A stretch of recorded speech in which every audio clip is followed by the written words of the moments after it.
How many people are not familiar with shelter? Okay, Shriman, gee. And what's your name? Harold. Harold? You just, what brings you here?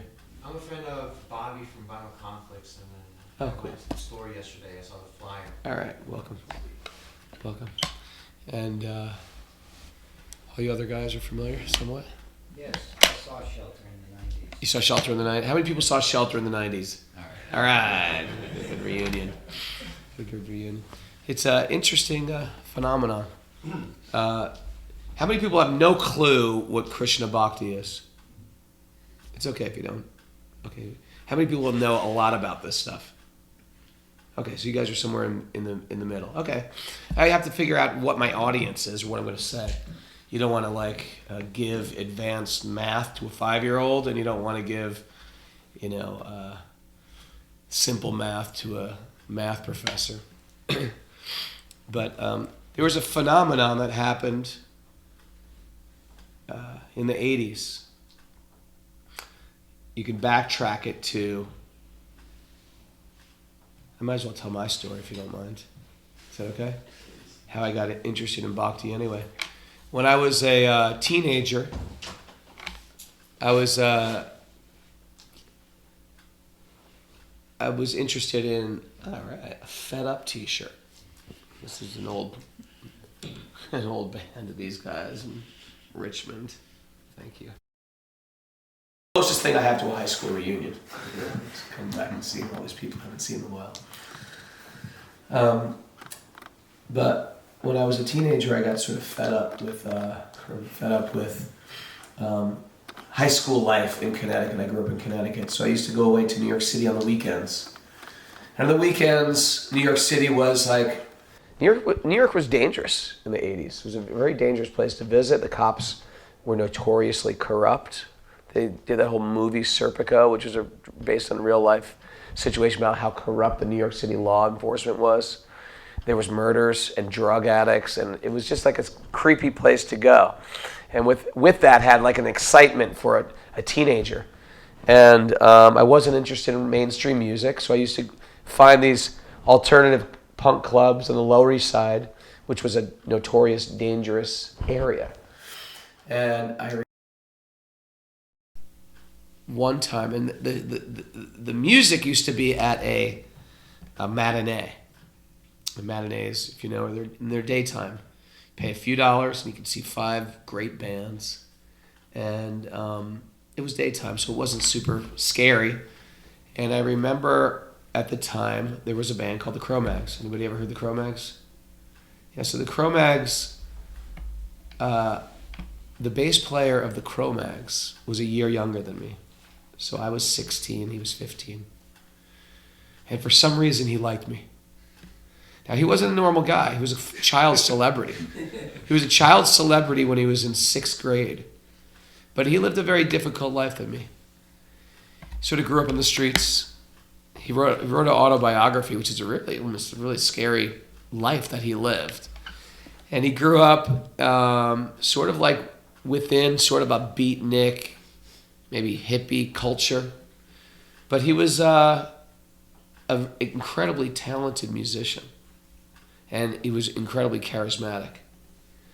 But I think just due to some bad experiences of growing up in that neighborhood, which was very violent, I think he became very violent. But for some reason, he took a liking to me. I wasn't a very violent person. I was from a loving, normal, middle-class family. My father was a very educated teacher. My mother was a simple housewife, secretary, and we had 7 kids. So we didn't have a lot of money, but lived a normal American life. But when I would go into New York City, it would be filled with very colorful characters. And he was one of them. And he used to preach to me on the Bhagavad Gita. Now, at this time, he was a leader of when I first met him, he was a leader of a gang. The Cromags were a gang before they were a band. When he was younger, because I used to go there even when I was younger. I don't know why my mother would let me go to the Lower East Side when I was 14 years old. I just told her I was going to see some music. And then she just said, okay, have fun. I think she thought I was going to the Philharmonic or the Met or something, but I was going to CBGB's and A7 and these underground clubs. And so that there was a weird connection between Krishna and the old hardcore scene. And if you understand Hinduism, you'll sort of get that. Part of the dharma of Indians, of Hindus, is that this idea of growing food with love, preparing food with love, and offering food with love. It's growing, so you're growing the food, and then you're preparing it, you're cooking it with the meditation of love, and then you're offering it as an act of giving back, as an act of appreciation. And in that appreciation lies a missing ingredient that is not listed on the back of nutritional facts when you flip around the package. It says carbs, fats, right? It never says love. Love is actually the missing ingredient. And even over the years, we have this, it's actually pseudoscience concocting, this is healthy. And then, I mean, do you remember what healthy, they're changing what healthy is every year anyway. I don't trust most of these doctors. First they'll say, though, this is, when I was growing up in the 70s, you know what health food was? It was iceberg lettuce and cottage cheese. That was healthy. And canned fruit in light syrup. That was healthy. And then healthy changed in 1980. It became granola. We'd even call people who were into health food granolas. Anybody remember that? It was and then it changed. Superfoods, microfoods. You got to eat algae. You want to be healthy? You got to eat algae. And it just goes on, and every year they change it. There's a new superfood. You can't be healthy unless you go to Peru to get this superfood. And it goes on and on like this every year. And so, how did I get talking about that? Somebody take me back 3 steps. You mentioned who was 15. Huh? Harley, hardcore. Harley, hardcore. Indian connection to hardcore. Okay, so the missing ingredients. There we go. So that missing ingredient, what's the actual missing ingredient? Is actually love. And that's understood. And I think there's something to be said about someone who cooks for you with love. Like if you have a mother that cooks for you or a father that lovingly cooks, as opposed to just taking stuff from Trader Joe's, put it in the microwave and feeding it to you. There's a loving thing of health that's missing. And that's why health within the yoga system is very, very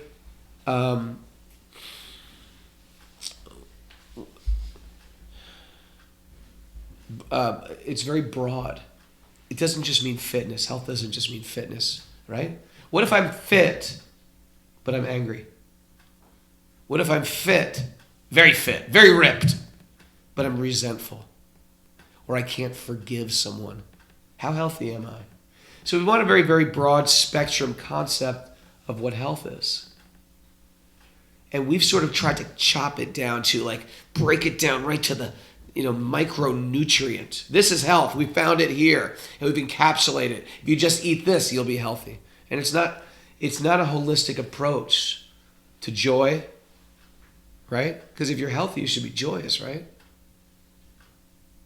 If you're healthy, you should laugh a little. If you're healthy, you shouldn't be so depressed. It's got nothing to do with how much I can bench press. Come on. It's like old health, old concepts of health. So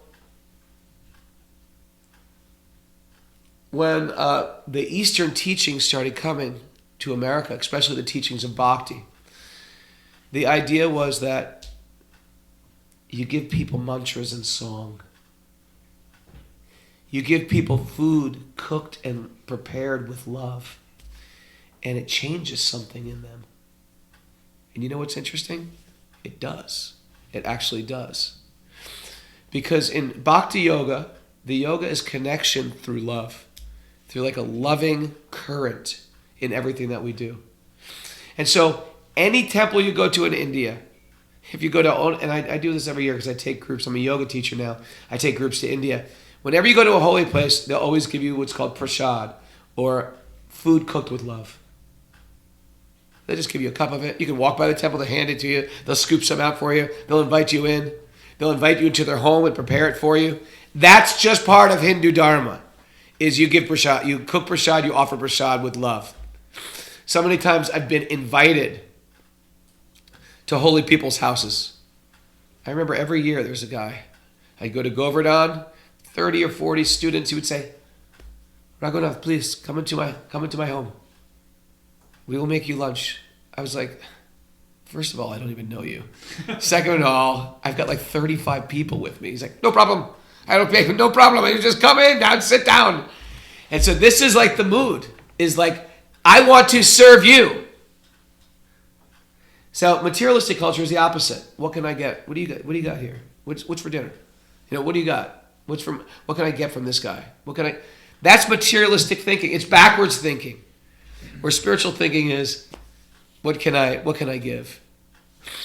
So this idea of wanting to give love in the form of food, it's actually very powerful because it does something to the subtle body, to the mind, to the heart, and it changes a person. And it's what our biggest deficit is in this country. More than anything else, our biggest deficit is love. So when my guru's guru, the one, Prabhupada, the one who came and brought these teachings to America, they weren't new teachings. They were just newly taught to a bunch of white kids from America. They were ancient teachings. And he taught these basic principles. Cook food with love and offer it with love. And where do you do it? You do it everywhere. To who do you do it to? Not just the homeless. Because the homeless aren't the only ones missing love. You can be very, very wealthy and missing love as well, isn't it? So they would just set up and they would just serve out. And it would almost seem like a soup kitchen sometimes because a lot of homeless people in New York City would take it. But it wasn't meant for that. It's actually meant to give love to everyone. And because we were all poor and we were all teenagers, including those guys in that band, the Cromags, they would just eat prashad. They would eat this. Prashad means food cooked with love. And they would start to transform them. And that somehow, after associating with it, you want to feel, well, what is this about anyway? And that's when you find a Bhagavad Gita. Now, Bhagavad Gita, there's a whole bunch of them up there, is probably the most single commented book in India on spiritual truth. And when I say spiritual truth, it's really meant for all people. Why? Because we're all spiritual people. Christians are spiritual. Jews are spiritual. Islamic are spiritual. Right? Matter of fact, in India, they don't even look at it like you are this, you are this, you are this. It's very broad. They just call it Sanatan Dharma. It means you have a soul, and your soul is meant to have some Dharma in this world. And can the soul evolve in this world? It's not they're going to go out and boycott a Christmas Day parade. They think, oh, this is how they're going to find God. How nice. It's a very inclusive understanding of spirit. Why? Because it's nothing I have to convert you to. I don't have to convert you to be a spirit soul. You already are a spirit soul. The yogis, they would say, you just forgot. You just forgot who you were. And so bhakti, they say, is a process of remembering who we are. So I went through a period of, hope that's Paramananda, my partner in crime here. Let's see. It is him. Paramananda, quick, you're on.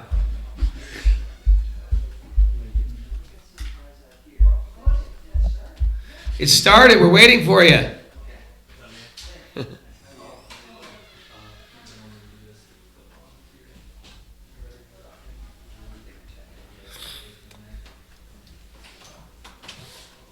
Now, fortunately, sometimes we get an interest in spiritual life. What's up, Will? Oh, Old school. This is all old school. These guys have all seen this in the 90s. How's your drive now? Long. We're both under the weather because we've been playing a lot of shows.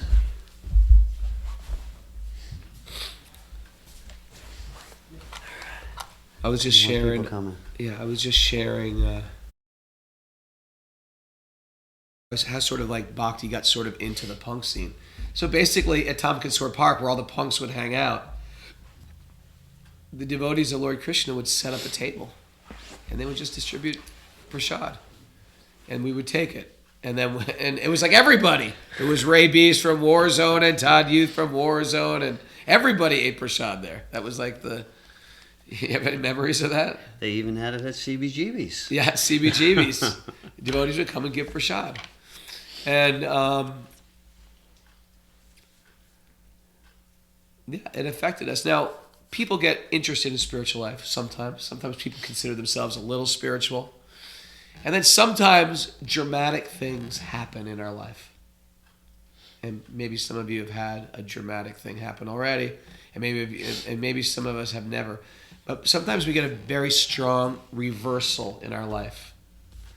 For me, it was the death of a father.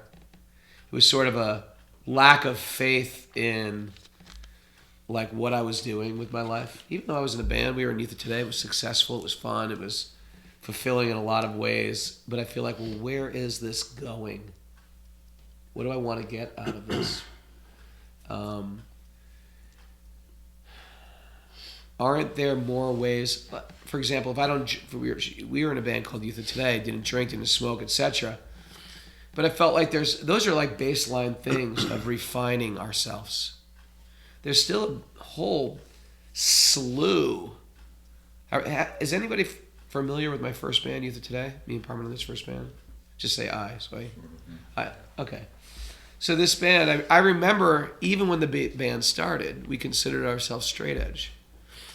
But very immediately, by the first album we put out, I wrote this song called Break Down the Walls, which was, I used to think that labels were symbols of pride, but over time I see they only serve to divide. To the degree that I label myself something, I'm creating an other. It's not inclusive. And therefore there has to be some way to see someone else in connect with another person other than some label, and how we have to break down these labels. What is the common thread that ties us all together? And that was sort of like a burning desire of mine. What was that common thread that ties us together? And so there sort of became, it piqued my interest in spirit. But it wasn't until some sort of massive shift started happening in my life that I feel like, you know what?